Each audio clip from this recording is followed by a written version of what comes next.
한국은 제 생명의 은인입니다. 꼭 은혜를 갚겠습니다. 여기 놀라운 일이 벌어졌습니다.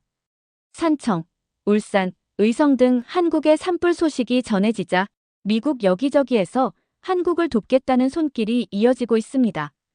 LA 화재 당시 받았던 은혜를 갚아야 한다며 한국행 티켓을 끊는 사람들도 늘어나고 있는데요. 그 중에서도 한국과 엮이면서 자신의 삶이 송두리째 바뀌었다는 미국 소방관의 사연으로 연일 화제가 되고 있습니다. 과연 어떤 내용일지 지금 바로 만나보시죠. 안녕하세요. 제 이름은 마틴 베커입니다. 베를린 출신 소방관으로 지금은 미국 캘리포니아주의 LA 소방서에서 일하고 있어요. 동료들은 저를 보며 꼼꼼하고 고집이 세다고 말했죠. 저는 감정에 휘둘리지 않고 차분하게 규칙을 따르며 일을 마무리하는 걸 좋아했어요.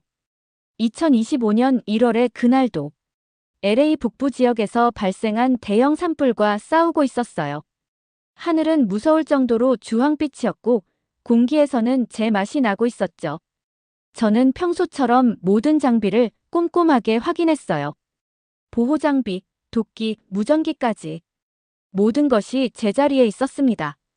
동쪽 능선이 위험해지고 있습니다. 무전기 너머로 다급한 목소리가 들려왔어요. 저는 망설임 없이 위험한 곳으로 향했죠.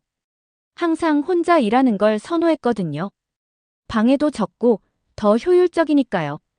그날 화재는 정말 예측이 불가능했어요. 강한 바람에 따라 방향이 계속 바뀌고 있었죠. 가파른 언덕길을 걷고 있는데 이상한 소리가 들렸어요.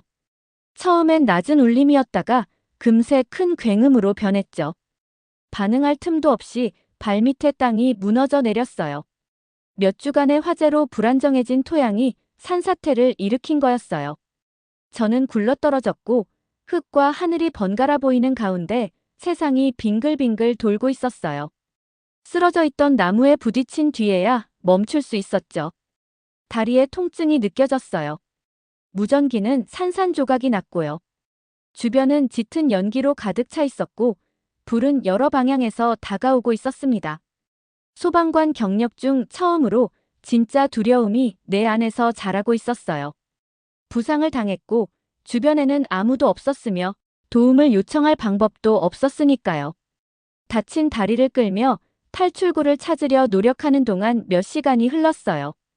이성적으로는 해가 지기 시작하면서 생존 확률이 점점 줄어들고 있다는 걸 알고 있었죠. 그때 누군가의 목소리가 들렸어요.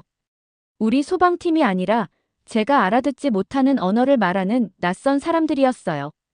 연기 사이로 몇 개의 얼굴이 보였어요. 임시화재 보호장비를 갖춘 젊은 아시아인들이었는데 LA 한인의 패치를 달고 있었습니다. 절망스러웠습니다.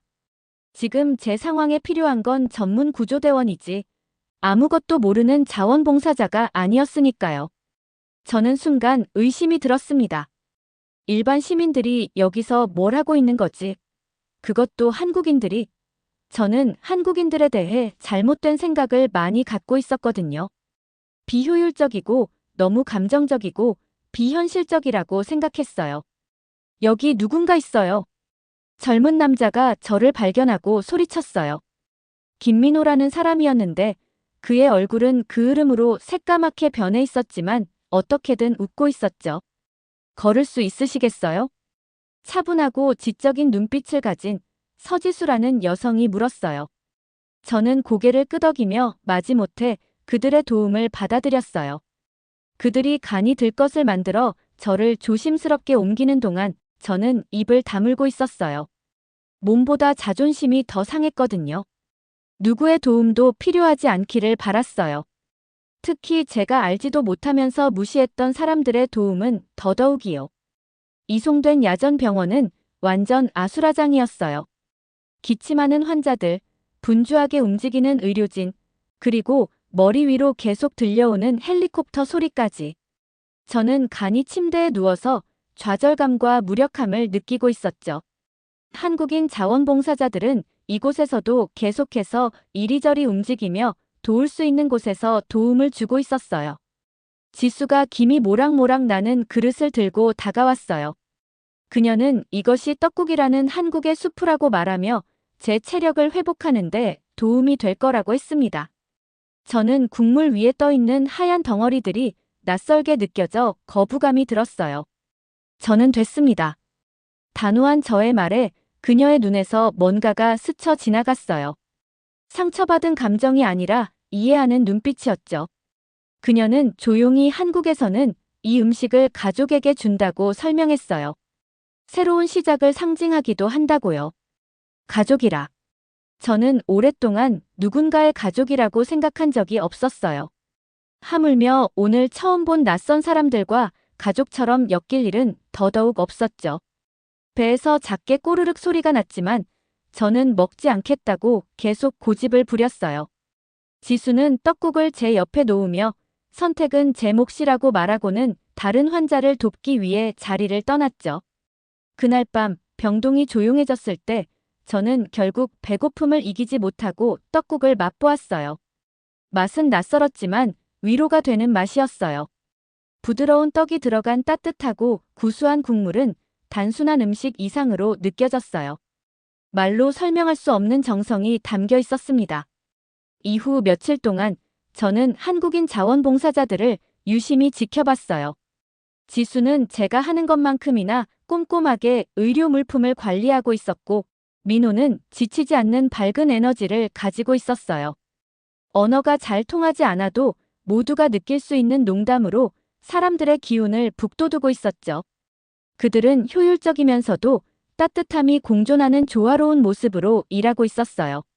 제가 항상 공존할 수 없다고 생각했던 두 가지 특성이었죠. 하지만 저는 아직 그걸 인정하고 싶지 않았습니다. 결국 저는 지수에게 물었어요. 왜 이런 일을 하는지, 여기 살지도 않으면서 왜 낯선 사람들을 돕는지요. 그녀는 누군가는 해야 하기 때문이라고 대답했어요. 그들의 공동체는 국경을 넘어선다고요. 저는 그것이 순진한 생각이라고 말했어요. 모든 사람을 도울 수는 없다고요. 지수는 생각에 잠긴 눈으로 저를 바라봤어요. 아마도 그건 사실일지 모르지만 도움이 꼭 필요한 누군가를 만날 수도 있다고 말했죠. 제가 그랬던 것처럼요. 지수의 말이 제 머릿속에 맴돌며 제가 가진 질서정연한 세계관을 흔들고 있었어요. 저는 시스템, 규칙, 명확한 경계를 중심으로 제 삶을 구축해왔어요.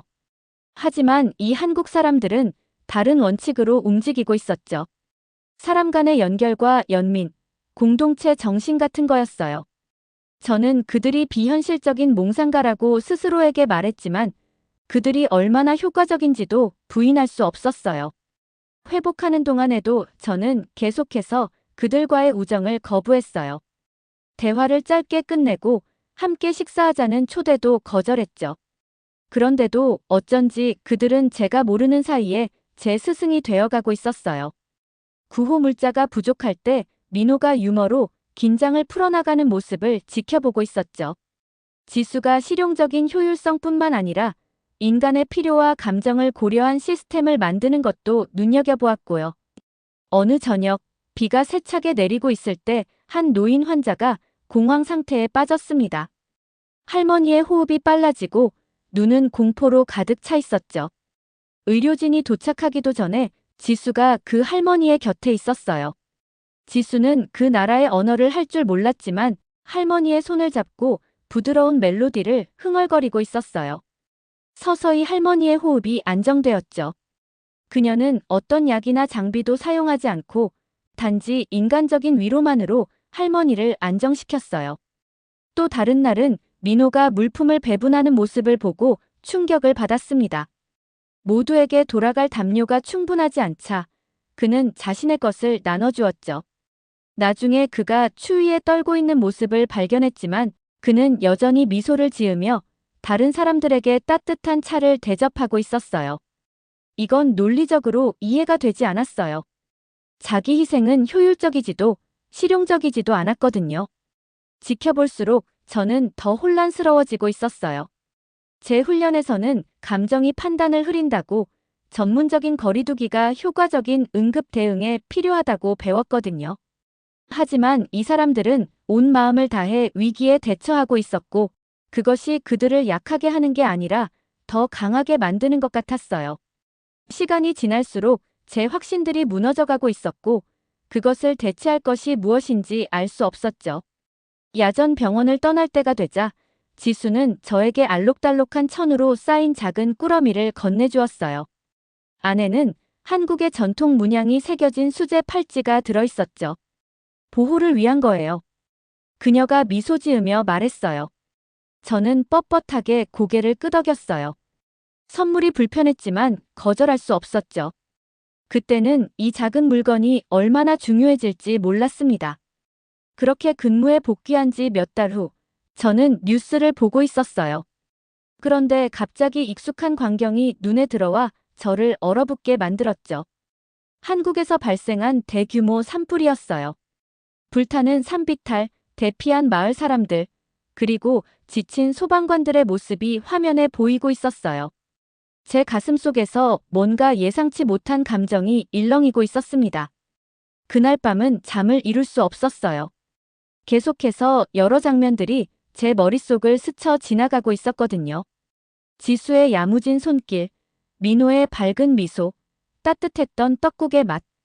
그들이 경계를 넘어 낯선 이들을 도왔던 반면 저는 제 세계 안에 벽을 쌓고 있었다는 것이 생각났어요. 아침이 되자 결심을 했죠. 긴급 휴가를 신청하고 LA 한인회에 연락해서 한국으로 향하는 구호팀에 자원했어요. 동료들은 놀라워했어요. 제가 휴가 신청서를 제출했을 때 소방서장님은 눈을 크게 뜨고 저를 쳐다보고 있었죠. 5년 동안 한 번도 휴가를 쓴 적이 없었는데 심지어 한국을 도우러 간다고. 저는 그 이유를 논리적으로 설명할 수 없었어요. 생각이 아니라 마음의 문제였거든요. 갚아야 할 빚이 있었고 마무리해야 할 인연이 있다고 느꼈어요. 한국행 비행기는 제 인생에서 가장 긴 여정이었습니다. 그래서인지 비행 시간이 길어질수록 의심이 스며들고 있었죠. 내가 뭘 하고 있는 거지? 한국말도 못하고 고정관념 말고는 한국에 대해 아는 것도 없는데. 하지만 저는 이미 낯선 영역으로 발을 들이고 있었어요. 인천공항에서 익숙한 목소리가 제 이름을 부르고 있었습니다. 민호가 열렬히 손을 흔들며 서 있었고 지수도 옆에 있었죠. 지수는 놀란 눈으로 저를 바라보고 있었어요. 민호는 달려와서 제 어깨에 팔을 두르며 제가 이해하지 못하는 한국어 단어를 사용했어요. 저는 어색한 마음에 어떻게 반응해야 할지 몰라 당황하고 있었어요. 우리는 인사를 제대로 나눌 틈도 없이 산불로 고생 중인 경상북도 의성군으로 향했습니다. 차창 너머로 한글로 된 표지판들이 도로를 따라 늘어서 있었고 양옆이 산으로 바뀌는 풍경도 조용히 바라봤어요. 독일이나 미국과는 모든 것이 달라 보였습니다. 심지어 사람들이 서로 인사하는 방식까지도요. 지수와 민호는 의성으로 가는 차 안에서 현재의 산불 피해 상황을 설명해줬어요. 경남 산청과 경북 의성, 울산 울주 등에서 동시다발적으로 일어나는 바람에 그 피해가 더 크다고 했습니다. 대형 화재라는 게 대부분이 그렇듯 거의 다 작은 불씨에서 시작되었다고 했어요. 피해 규모가 크다는 말에 조금이라도 빨리 가서 돕고 싶었습니다. 저의 조급해진 마음을 눈치챈 건지 지수와 민호는 가는 동안이라도 긴장 풀고 체력을 충전해 놓으라고 했어요. 그들은 간단한 한국말도 가르쳐줬습니다. 낯선 사람들에게 경계만 하던 예전의 저와는 달리 지수와 민호는 망설임 없이 저를 위한 공간을 만들어주고 있었어요. 재난 지역에서는 새로운 도전들이 기다리고 있었어요. 외국에서 일한다는 것은 다른 프로토콜을 배우고 통역사를 통해 소통하고 낯선 지형을 탐색하는 것을 의미했거든요. 제 체계적인 접근 방식이 때로는 현지 방식과 충돌하고 있었죠. 일부 한국 공무원들은 저를 의심의 눈으로 바라보고 있었어요. 이 외국인이 도대체 무엇을 기여할 수 있을까 하는 의구심이었죠. 하지만 예상치 못한 조력자들을 만났어요. 대학 시절 독일어를 배웠던 한 노인 자원봉사자가 제 안내자가 되어주었고 국제적인 기술을 배우고 싶어하는 젊은 한국 소방관들이 저를 찾아왔어요. 그리고 항상 지수와 민호가 그 간격을 메워주며 문화적 차이를 설명하고 제 기술을 보증해주고 있었죠. 하지만 시련은 매일 찾아왔어요. 물자가 부족한 대피소, 대피 경로에 대한 의사소통 오류, 그리고 제가 생각하는 대로 일이 진행되지 않을 때 느끼는 제 자신의 좌절감까지 모든 게 시련이었죠. 여기서는 모든 것을 통제할 수 없다는 것을 깨닫고 있었어요. 독일이나 미국에서는 시스템과 규칙, 사람들의 기대치를 알고 있었지만 여기서는 새로운 방식도 함께 배워야 했어요. 음식이 나올 때 어떻게 먹는 건지 알기 위해 다른 사람들을 먼저 지켜봐야 했어요. 즉시 행동으로 옮기기보다는 항상 통역을 기다려야 했고요. 어느 저녁, 현지 대피소에서 저녁을 먹고 있을 때 어떤 한국 사람이 자신이 아껴두었던 김치를 저에게 건네주었어요. 이것이 특별한 행동이라는 것을 알 정도로는 시간이 지나 있었죠. 한 달 전이었다면 자존심 때문에 거절했을 거예요. 하지만 그 대신 다른 사람들이 하는 것처럼 고개를 숙여 예의를 갖췄어요. 가장 큰 시련은 화재로 고립된 마을에서 긴급 전화가 왔을 때였어요. 불길이 다가오고 있는데도 한 노인이 대피를 거부하고 있었거든요. 생각할 것도 없이 바로 자원했어요. 장비를 챙기고 있는데 지수가 당황한 얼굴로 저를 바라봤어요. 우리 사이에 말없는 질문이 맴돌고 있었죠. 딱딱한 방식과 언어 장벽을 가진 제가 이런 섬세한 일에 적합한 사람일까요? 저 스스로도 걱정이 되고 믿을 수 없었습니다. 하지만 제 안에서 뭔가가 바뀌었어요. 더 이상 내가 최고라는 것을 증명할 필요가 없었어요. 그저 누군가를 돕고 싶을 뿐이었죠. 고립된 마을로 가는 산길은 정말 위험했어요. 연기 때문에 몇 발자국 앞도 보기 힘들었고 뜨거운 재가 불타는 눈처럼 하늘에서 떨어지고 있었습니다. 낯선 곳이었지만 제 훈련 경험을 살려 조심스럽게 걷고 있었어요. 마을은 거의 비어 있었습니다. 사람들이 급하게 떠나서 문이 열린 채로 남겨진 집들이 보였죠. 주소를 따라가 보니 마을 끝자락에 있는 작은 한옥이 나왔어요.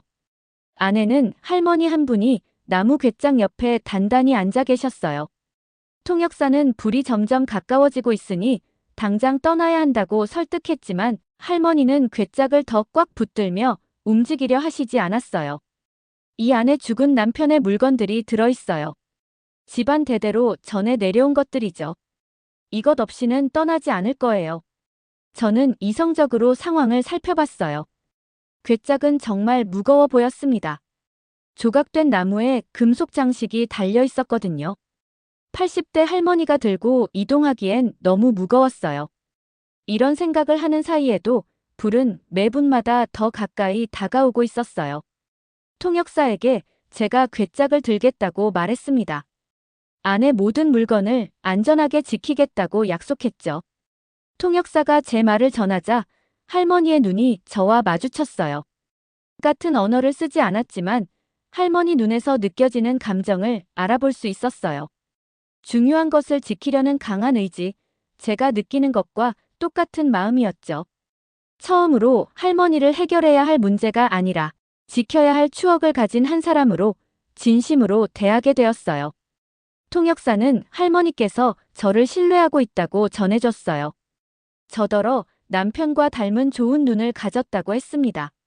할머니의 신뢰가 주는 무게는 괵짝 자체보다 더 무겁게 느껴지고 있었어요. 할머니의 존엄성을 지키고 소중한 것을 존중하는 일이었죠.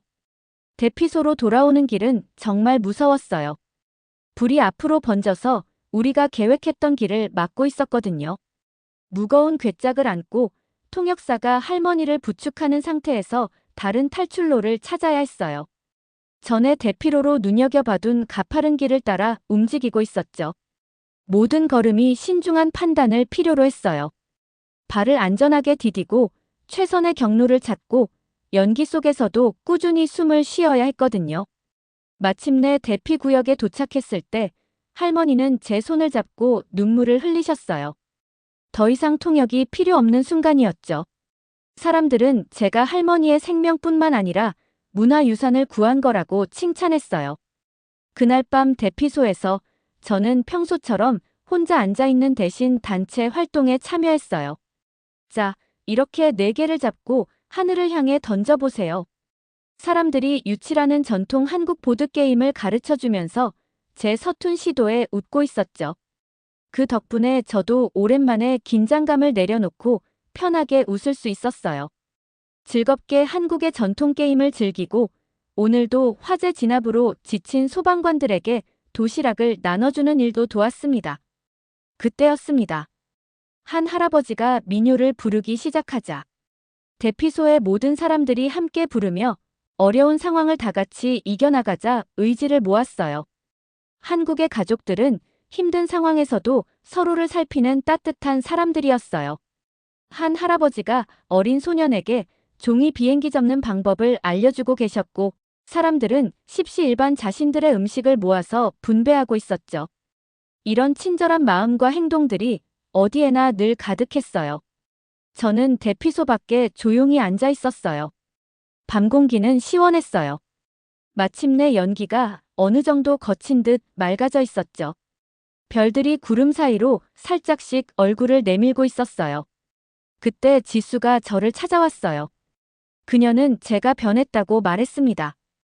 LA에서 만났던 마틴이라면 절대 아이들과 게임을 하거나 할머니의 소중한 추억을 지키기 위해 불길을 뚫고 운반하지 않았을 거라고 말했죠. 저는 잠시 생각에 잠겼습니다. 어쩌면 계속해서 중요한 무언가를 놓치고 있었을지도 모르겠다는 생각이 들었어요. 잘 정돈된 것 같았던 저의 삶에는 이런 인간관계의 공간이 없었거든요.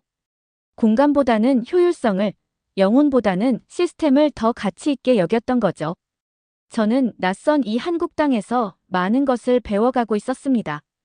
불은 집을 파괴할 수 있지만 추억은 파괴할 수 없다는 것, 낯선 이들도 가족이 될 수 있다는 것, 그리고 때로는 마음을 살피는 것이 가장 좋은 해결책이 될 수 있다는 것이었죠. 산불이 조금씩 진화되면서 뉴스 취재팀들이 복구 작업을 취재하러 도착했어요. 한 기자가 저에게 다가왔는데 한국 공동체와 함께 일하는 미국 소방관이 궁금했나 봐요. 기자는 제가 왜 이곳에 왔는지 물었어요. 한국은 제 생명의 은인입니다. 저도 한국 사람들에게 도움을 받았기 때문에 그 빚을 갚으러 왔습니다. 이번 사태에 대해 느끼신 점이 있으시다면 말해주세요. 예전에 저였다면 기자의 질문에 한국의 소방 기술이나 효율적인 재난 대응 방식에 대해 말했을 거예요. 하지만 저는 그 대신 공동체라는 것이 국경을 뛰어넘을 수도 있다는 것을 배웠다고 말했어요. 예전에는 무시했던 부분이지만 한국의 해결 방식에는 사람들의 배려가 포함되어 있어서 배울 점이 많다고 말했습니다. 그날 저녁 현지 공무원과 주민들이 국제자원봉사자들에게 감사를 표하는 작은 행사를 마련했어요. 놀랍게도 그들은 저에게 연설을 부탁했죠. 저는 한국 문화에 대한 잘못된 생각을 가지고 이곳에 왔다고 말했어요. 사람보다 시스템을, 연결보다 효율성만을 중요시했었던 저의 과거 모습을 이야기했죠. 하지만 한국과의 인연을 통해 그 상반되어 보이는 것들이 실제로 얼마나 깊이 연결될 수 있는지를 목격했다고 말했어요. 저의 편협한 생각들을 인정할 수밖에 없었죠.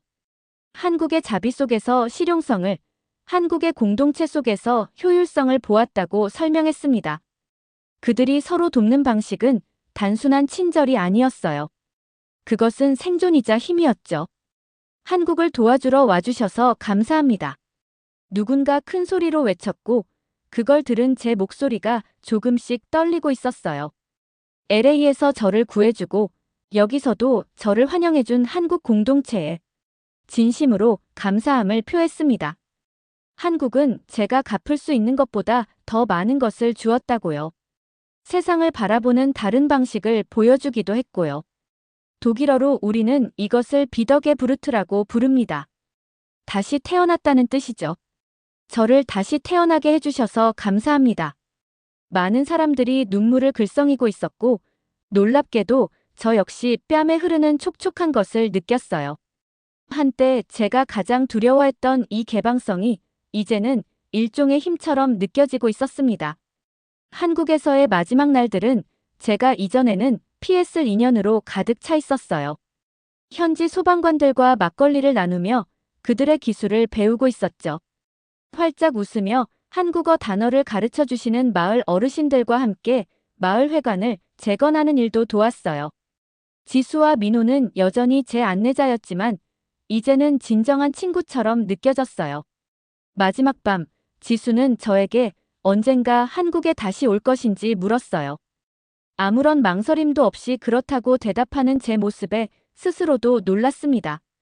이 밤이 끝이 아니라 무언가의 시작처럼 느껴졌어요.